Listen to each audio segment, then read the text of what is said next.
Assalomu alaykum va rahmatullohi va barakatuh. Inshaalloh karim o'sha Makka Mukarramadagi Masjidil Oyshaga yana bir niyat maqsadida tashrif buyurdik. Alloh dargohida qabul qilsin. Mana Masjidil Oyshada mana bunday arg'imchoqlar bor. Hali bizni o'zbek ayollar aytadiki, farzand ko'rmagan ayollar mana shu Oysha onamizni masjidlarning yoniga borib arg'imchoqda uchsa farzandli bo'ladi deydi. Maşallah mana shu chekkalar mana bizni o'zbek ayollar. Alloh dargohida qabul qilsin. Endi qiziqishgandan mana o'zimizni o'zbek akalarimiz ham, xo'ja akalarimiz ham mana hanjarada uchib olishyapti.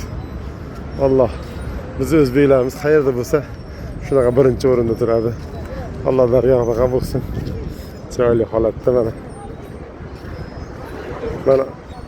hoji onamiz ham hanjarada uchib olishyapti. Maqsadlari, niyatlari bilinma. Niyat maqsadlarini Alloh ko'paytirib bersin. Va maqsadda tushayotgan bo'lsa, erlari mana xo'jayinlari yonlarida birga uchirishyapti. Alloh dargohida qabul qilsin.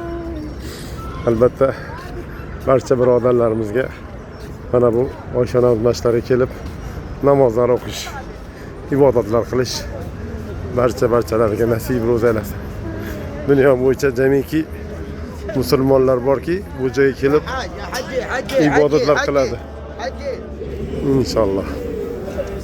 Mana salavatlarda aytishyapti mana turkiyalik hojilarimiz. Mana shu mana Oysha onamizni masjidlari. Mana jamiki dunyo bo'yicha tashrif buyurgan musulmonlar borki, albatta hammalari mana Oysha onamizga kelib niyatlarni qilib umra amallarini ado etishadi. Alhamdulillah val minna.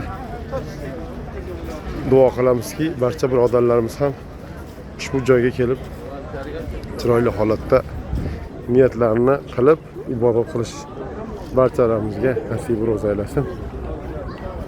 Alloh rozi bo'lsin. Mana Qozog'istonlik hojilarimiz,